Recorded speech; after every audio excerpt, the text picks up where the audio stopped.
Hello, dear squirrels. I'm not going to worry about the lights. I don't be too worried about anything. Look at all this junk. Good junk. Waiting for it to come up. Waiting for the book to come up.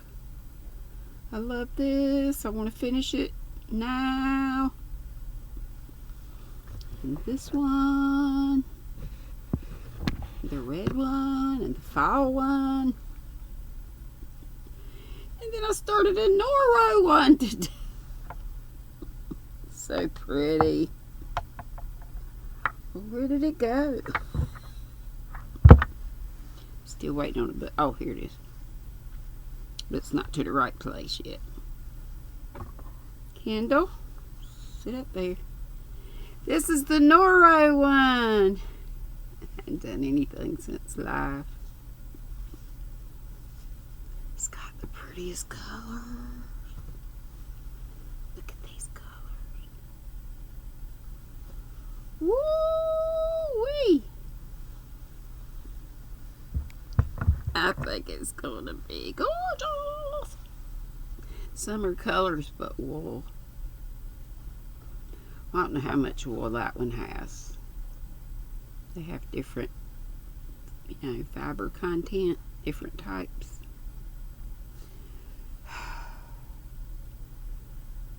Finally. Okay, we're at part 2 in whatever chapter we're on. 4, maybe. So you see, Tuppence, it would all fit in. Tuppence nodded thoughtfully. The beach around them was empty. She herself leaned against a breakwater. Tommy sat above her and the breakwater itself, from which post he could see anyone who approached along the esplanade. Not that he expected to see anyone, having ascertained with a fair amount of accuracy where people would be this morning. In any case, his rendezvous with Tuppence had borne all the signs of a casual meeting. Pleasurable to the lady and slightly alarming to himself. Tuppence said, "Mrs. Perrina?" "Yes, M, not N. She satisfies the requirements." Tuppence nodded thoughtfully again. "Yes, she's Irish, as spotted by Mrs. O'Rourke, won't admit the fact. Has done a good deal of coming and going on the continent. Changed her name to Perrina. Came here and started this boarding house. A splendid bit of camouflage, full of innocuous bores. Her husband was shot as a traitor. She's got every incentive for running a 5th column show in this country. Yes, it fits. Is the girl in it too, do you think?" Tommy said finally, "Definitely not. She'd never have told me all this otherwise. I feel a bit of a cad, Tuppence nodded with complete understanding. "Yes, one does. In a way, it's a foul job, this, but very necessary." "Oh, of course," Tommy said, flushing slightly. "I don't like lying any better than you do." Tuppence interrupted him. "I don't mind lying in the least, to be quite honest. I get a lot of artistic pleasure out of my lies. What gets me down is those moments when one forgets to lie. The times when one is just oneself and gets results that way that you couldn't have got any other." She paused and went on. "That's what happened to you last night with the girl. She responded to the real you. That's why you feel badly about it." "I believe you're right, Tuppence. I know, because I did the same thing myself with the German boy." Tommy said, "What do you think about him?" Tuppence said quickly, "If you ask me, I don't think he's got anything to do with it." "Grant thinks he has. You're Mr. Grant." Tuppence's mood changed. She chuckled. "How I'd like to have seen his face when you told him about me." "At any rate, he's made the amend, Honorable. You're definitely on the job." Tuppence nodded, but she looked a trifle abstracted. She said, "Do you remember after the last war when we were hunting down Mr. Brown? Do you remember what fun it was? How excited we were?" I remember that, yeah. Tommy agreed, his face lighting up. "Rather." "Tommy, why isn't it the same now?" He considered the question, his quiet, ugly face grave. His quiet, ugly face. "Tommy ain't got no ugly face." Then he said, "I suppose it's really a question of age." Tuppence said sharply, "You don't think we're too old?" "No, I'm sure we're not. It's only that this time it won't be fun. It's the same in other ways. This is the second war we've been in, and we feel quite different about this one." "I know. We see the pity of it and the waste and the horror, all the things we were too young to think about before." "That's it. In the last war I was scared every now and then and had some pretty close shaves and went through hell once or twice." They did. Can't remember the name of that one. Let's see, Good Times too. Tuppence said, "I suppose Derek feels like that. Better not think about him, old thing." Kill me calling each other old thing. Or he calls her that.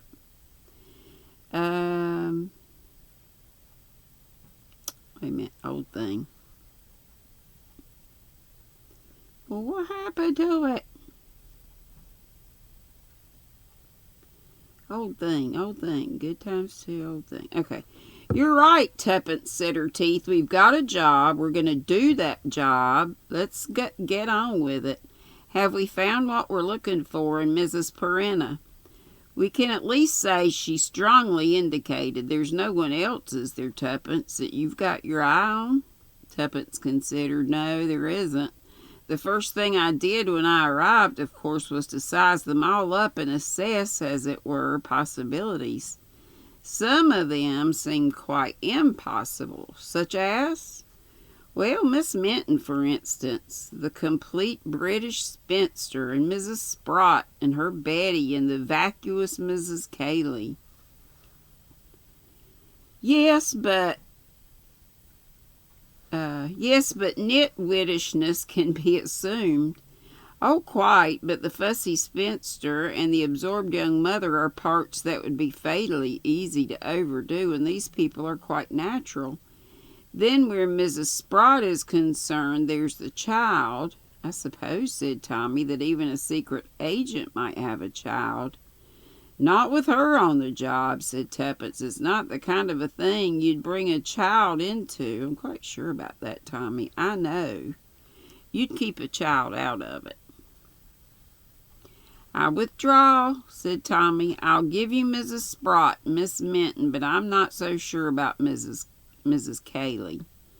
"No, she might be a possibility, because she really does overdo it. I mean, there can't be many women quite as idiotic as she seems. I have even noticed that being a devoted wife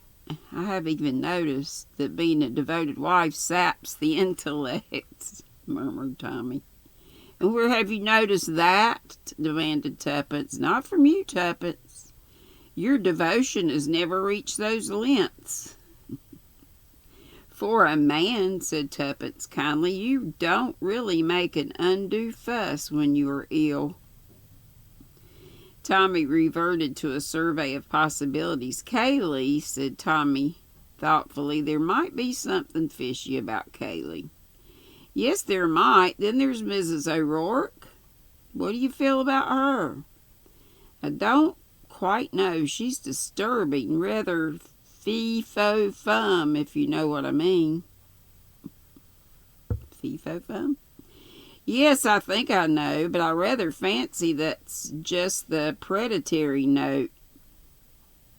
She's that kind of woman," Tuppence said slowly. "She notices things."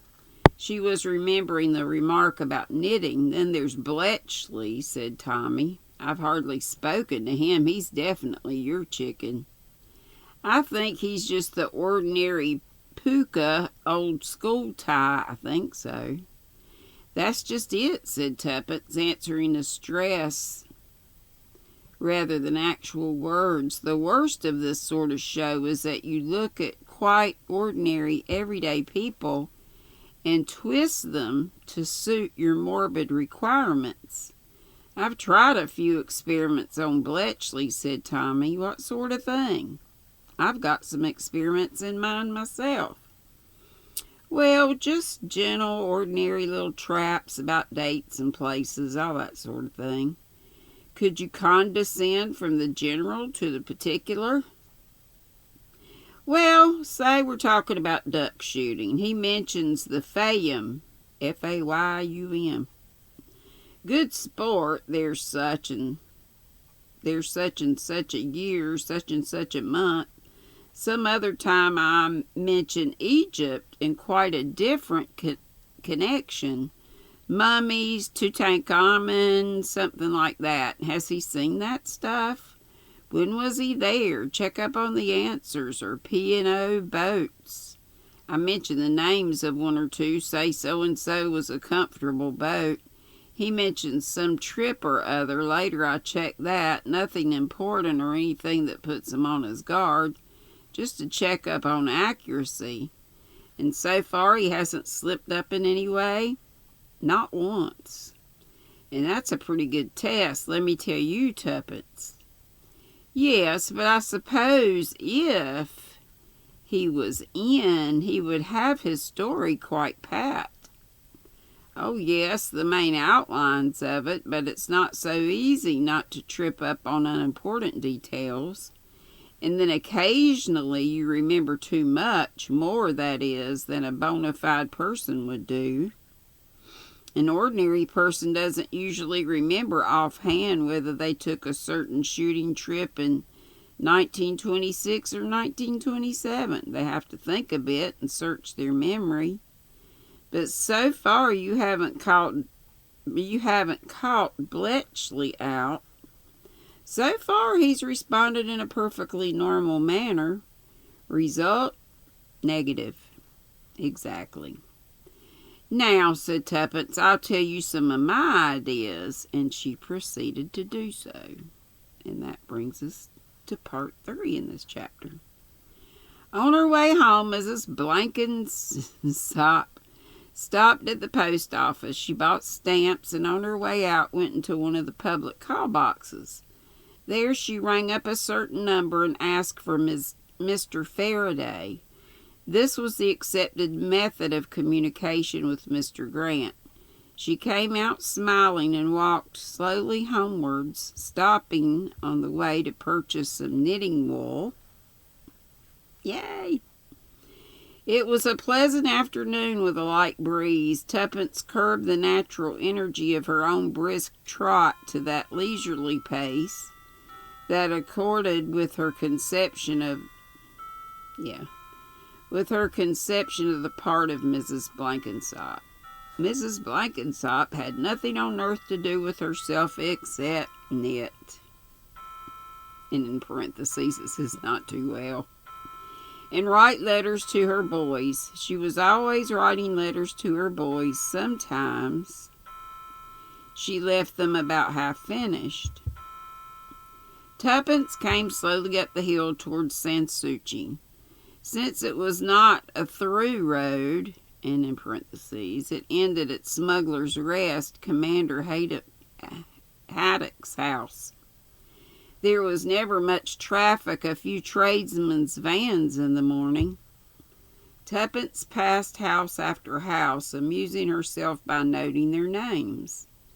Bella Vista, inaccurately named since the merest glimpse of the sea was to be obtained, and the main view was the vast Victorian bulk of Edenholm on the other side of the road. Karachi was the next house. After that came Shirley Tower, then Seaview, appropriate this time, Castle Clare, somewhat grandiloquent.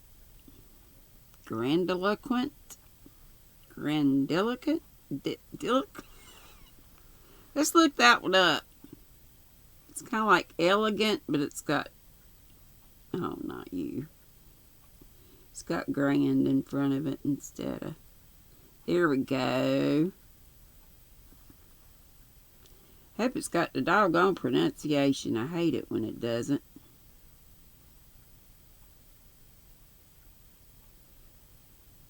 Okay.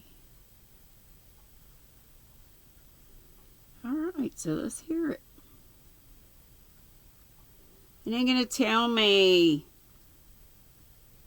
But it means pompous or extravagant in language, style, or manner. Okay. So Castle Clare, somewhat that word, since it was a small house. Trelawney, a rival establishment to that of Mrs. Perrina, and finally, the vast maroon bulk of Sanssouci. It was just as she came near to it that Tuppence became aware of a woman standing by the gate peering inside. There was something tense and vigilant about the figure. Almost unconsciously, Tuppence softened the sound of her footsteps, stepping cautiously upon her toes. It was not until she was close behind her that the woman heard her and turned with a start. She was a tall woman, poorly, even meanly dressed, but her face was unusual. She was not young, probably just under 40. That's young. But there was a contrast between her face and the way she was dressed. She was fair-haired, with wide cheekbones, and had been, indeed still was, beautiful. Just for a minute, Tuppence had a feeling that the woman's face was somehow familiar to her, but the feeling faded. It was not, she thought, a face easily forgotten. The woman was obviously startled, and the flash of alarm that flitted across her face was not lost on Tuppence. In parentheses, something odd here. Tuppence said, "Excuse me, are you looking for someone?" The woman spoke in a slow foreign voice, pronouncing the words carefully as though she had learnt them by heart.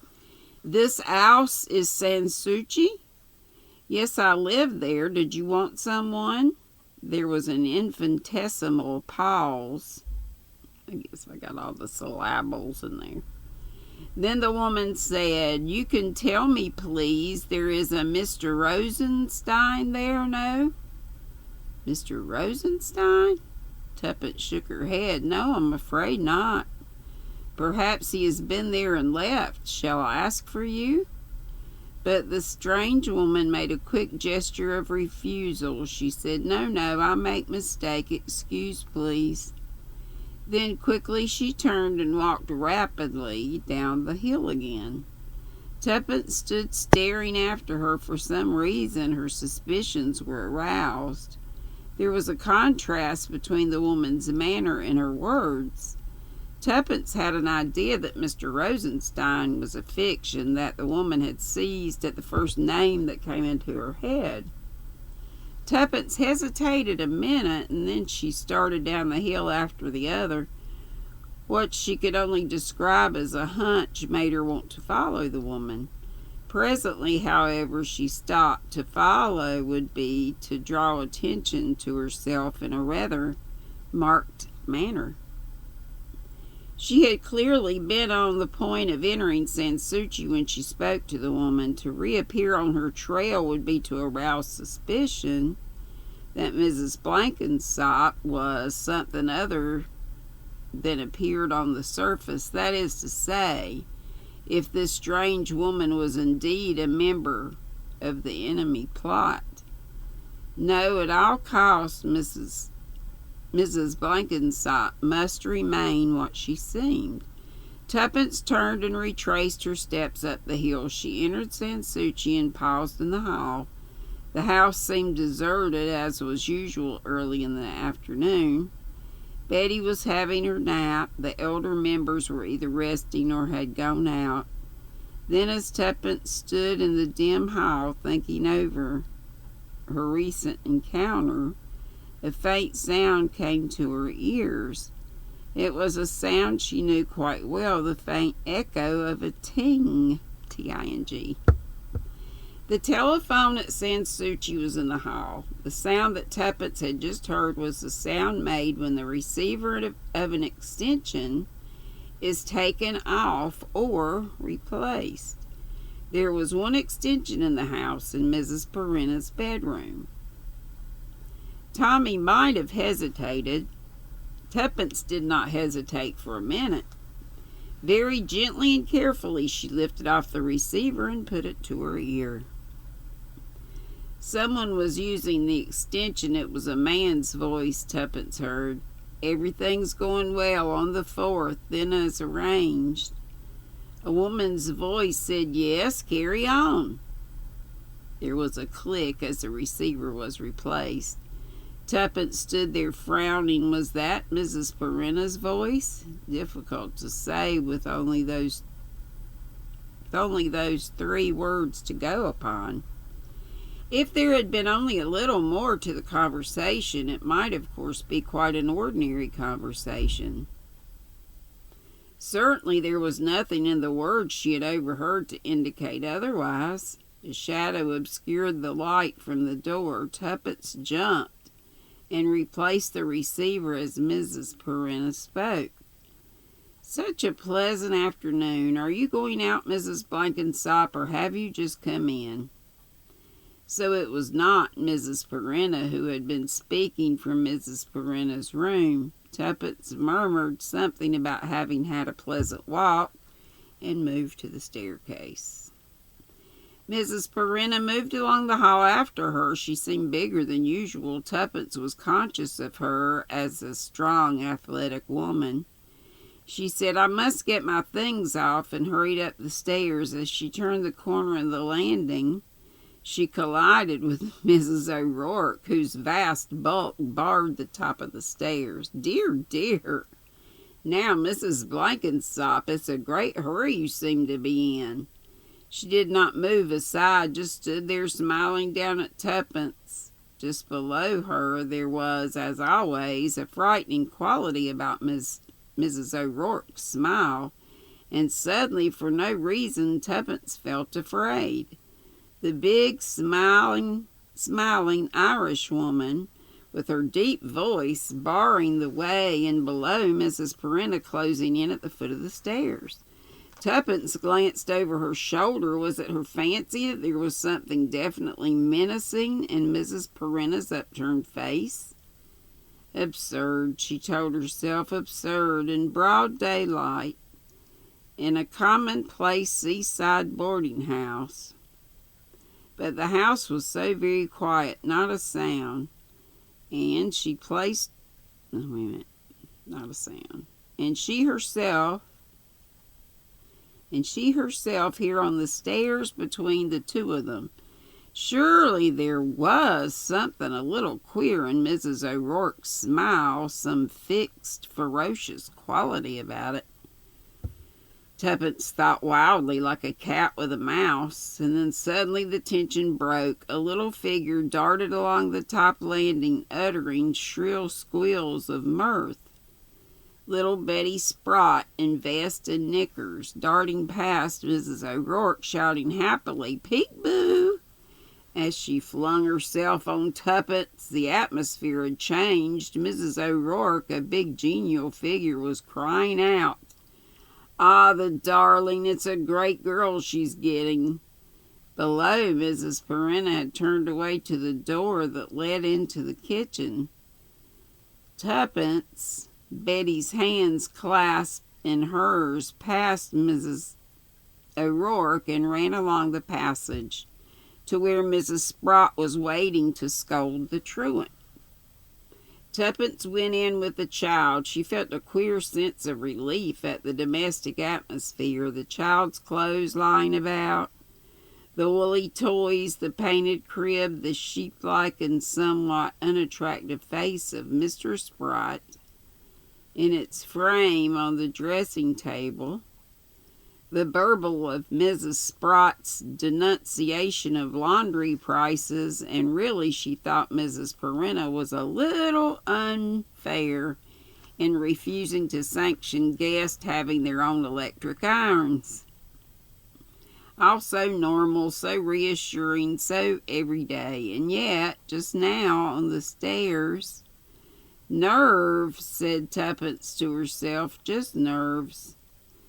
But had it been nerves, someone had been telephoning from Mrs. Perina's room. Mrs. O'Rourke, surely a very odd thing to do, and ensured, of course, that you would not be overheard by the household. It must have been, Tuppence thought, a very short conversation. The merest brief exchange of words. Everything going well? On the 4th, as arranged. It might mean nothing or a good deal. The 4th, what was that? No, wait a minute. The 4th, was that a date? The 4th, say, of a month? Or it might mean the 4th seat, or the 4th lamppost, or the 4th breakwater. Impossible to know. It might just conceivably mean the 4th bridge. There had been an attempt to blow that up in the last war. Did it mean anything at all? It might quite easily have been the confirmation of some perfectly ordinary appointment. Mrs. Perina might have told Mrs. O'Rourke she could use the telephone in her bedroom any time she wanted to do so. And the atmosphere on the stairs, that tense moment, might have been just her own overwrought nerves. The quiet house, the feeling that there was something sinister, something evil. Stick to facts, Mrs. Blankensop, said Tuppence sternly, and get on with your job. And that's all of chapter 4. So we're at 5. And I'll see y'all later. I won't be on tomorrow, so I'll see you in the YT streets. Love y'all. Be sweet. Don't be ugly. Bye.